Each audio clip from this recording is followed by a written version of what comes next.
Alright everyone, this is Shadow Sage and I'm coming to you with part 3 of What If Naruto was raised in Mount Myoboku. And if you enjoyed the video, remember to hit the like button and subscribe because that really helps the channel out.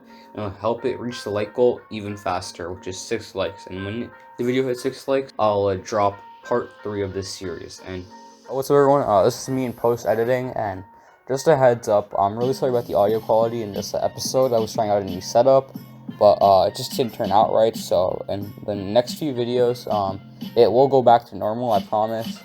Just bear with me on this one episode, and let's just get right into the actual video. Let's get into the recap of part 1. And if you haven't watched part 1 yet, I highly recommend it because it will give you a lot more detail, and like you won't be as confused if you only watch the recap. And without any further ado, let's get into it. In the previous part, Jiraiya takes Naruto to Mount Myoboku when he is only a little baby, and he will be raised there by Ma and Pa Otonoshima and Fukasaku, and they will train him at the age of 6 until 12. And when he turns 12, he will go to Konoha for the very first time and take the graduation test, at which he will obviously pass because he's a lot more skilled in this timeline due to his actual ninja training, and he will be placed on Team 7 along with Sakura and Sasuke. And their instructor is obviously Kakashi Hatake, who will give them the bell test, which they will pass, and they will go on their tedious D-rank missions. And that's when Sasuke will speak up to ask for a C-rank mission, and this time Naruto doesn't speak up. And they will get their Landed Waves mission, and they will fight Zabuza for the very first time. And that encounter will go pretty much the same with like nearly no differences. And that's when Haku comes in and takes away Zabuza by like faking his death. Well, obviously we know he's not dead. And that's where we left off in the last part. And now let's get into the actual content of this episode. After Team 7 fights Zabuza and thinks that he is dead, they will go on to stay in Zabuza's house. Obviously because Kakashi is very tired due to overusing the Sharingan, and he will be out of commission for a week just like in canon. And in that week time, they will start training just like in canon, and they will start their tree walking. But Naruto says that he already knows tree walking, and this kind of surprises Sakura and Kakashi and annoys Sasuke because he sees Naruto as a rival. And in all reality, Sasuke is definitely stronger than Naruto in this timeline.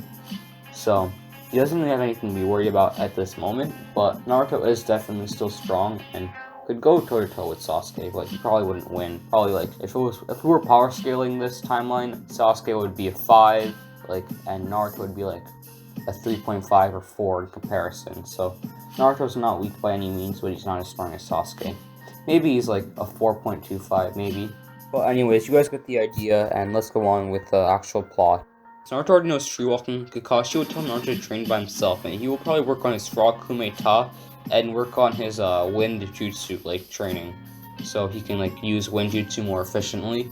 And he will be training all night just in canon, and he'll pass out in the forest where he will be woken up by what seems like a girl picking herbs, and he will have the same conversation with Haku, where Haku asks him about whether he has someone precious to him, and this time Naruto will actually say that he does have someone precious to him. And he'll say that it's all his friends and not Myoboku, because he has a really high allegiance and sense of pride with toads.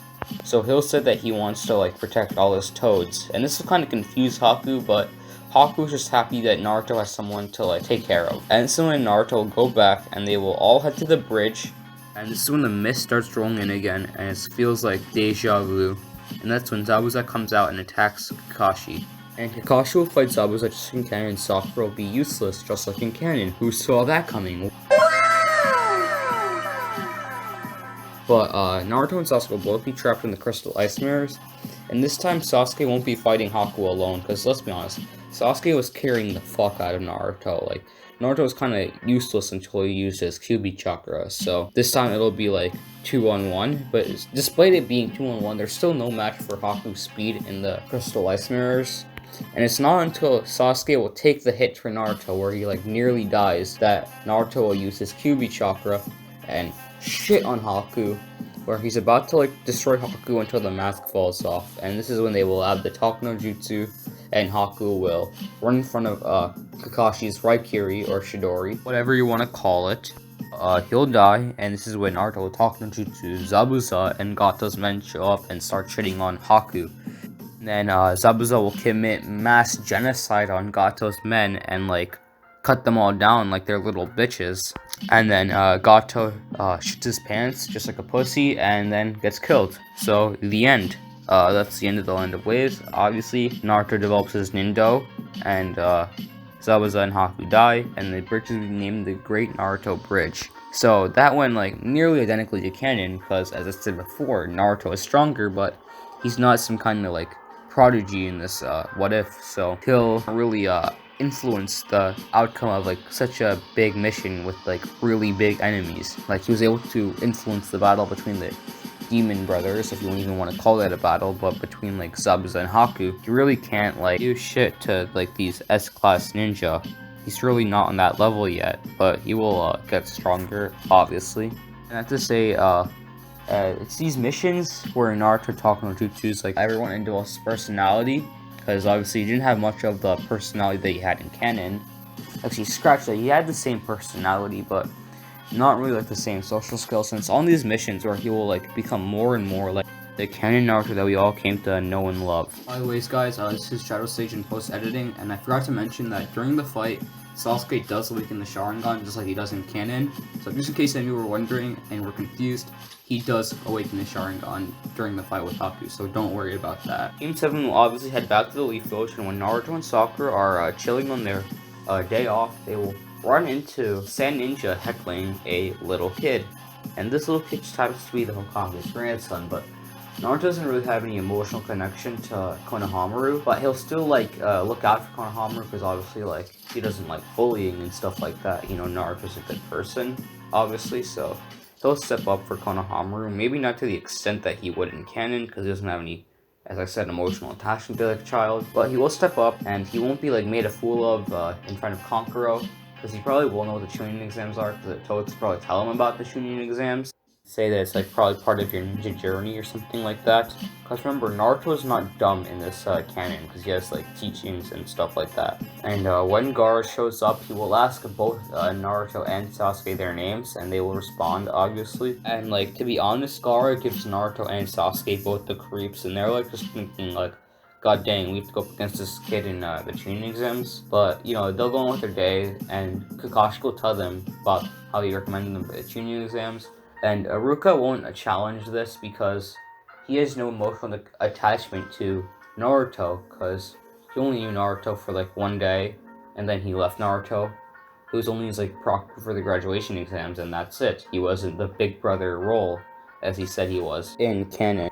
But when they show up to the training exams, Naruto and Sasuke and Sakura will all recognize the genjutsu that they were placed in, and they will pass. And Rock Lee will only ask Sasuke to fight, because like he doesn't really know Naruto, and Naruto's not like some superhuman in this timeline, so he doesn't hear anything about Naruto or know about Naruto. So he'll only ask Sasuke, and Sasuke will get his ass handed to him in canon. But Naruto won't be so eager to fight Rock Lee, and like he won't be sad, because he's a lot more mature as well. And after seeing Sasuke get completely like clowned on, they will all be like super cautious, because they're like, god damn, there are some really strong ninja in this exam, such as the Gaara kid and this Rock Lee kid. This exam's gonna be pretty like hard, so this really humbled them, and they go into it a little more cautiously. And when they get to the first phase of the Chunin exams, they will meet Kabuto, and they will like look at all of his ninja info cards, so that'll help them a little bit.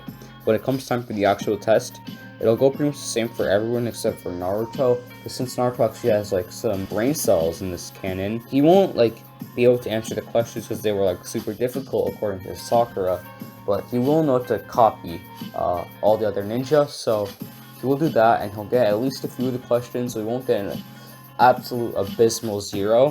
When it comes time for the 10th question, he will get that too. He'll give his little speech, and he'll pass the 10th question. When the first phase of the Chunin exams is concluded, they'll go into the second phase of the Chunin exams, which is obviously the Forest of Death. And when they will do that, it will start pretty much the same, except when Naruto goes to take a leak, he won't get beat up and tied up by the Rain Ninja and get transformed into. So they will never make their little password after Sasuke scares away the Rain Ninja. And this means when And Team 7 is separated by Orochimaru with this Great Wind Jutsu. I forget what it's called. It was like Great Wind Breakthrough or something like that. But when they get separated and Naruto gets trapped into the snake, Orochimaru will tag along with the team, like Sasuke and Sakura, and he'll be like disguised as Naruto. But since they never made the password in this timeline, Sasuke and Sakura won't know that it's not Naruto that's following them. And Naruto will walk behind Sasuke and Sakura. Well, it's not really Naruto, it's Orochimaru, but they think it's Naruto, so he's just walking behind them. And after like 10 minutes of walking, Orochimaru will find the perfect time to bite Sasuke's neck. And then Sakura will turn around crying like, "Oh my god, what did you do, Naruto? Why would you do that to Sasuke-kun?" And then this is when the real Naruto escapes the snake and catches up to them and kicks the fake Naruto right in the head. And this will confuse Sakura, and Sasuke's like kind of incapacitated at this time because he obviously got the curse mark and he's like clutching his neck and all of that, so he's kind of useless at this point. And Naruto already has his Kyuubi cloak because he kind of witnessed what happened, and he's going to go toe-to-toe with Orochimaru. Despite Naruto being stronger than he was in canon, he's still no match for a Sannin, and that's the strongest Sannin of them all, so he's like no match. He'll get cock slapped just like in canon, and he'll get sealed. So both him and Sasuke will be knocked unconscious, and Sakura will have to take care of both of the boys on Team 7. Everyone, I'm going to leave the video off there, and remember to tune in next time for the next episode. And remember to like, comment, share, all that great stuff, all for the YouTube algorithm, because that'll obviously help the video get 6 likes even faster. And if you want the video to reach 6 likes, you should do that. So, this is Shadow Sage signing off. Remember to have a great day and stay safe.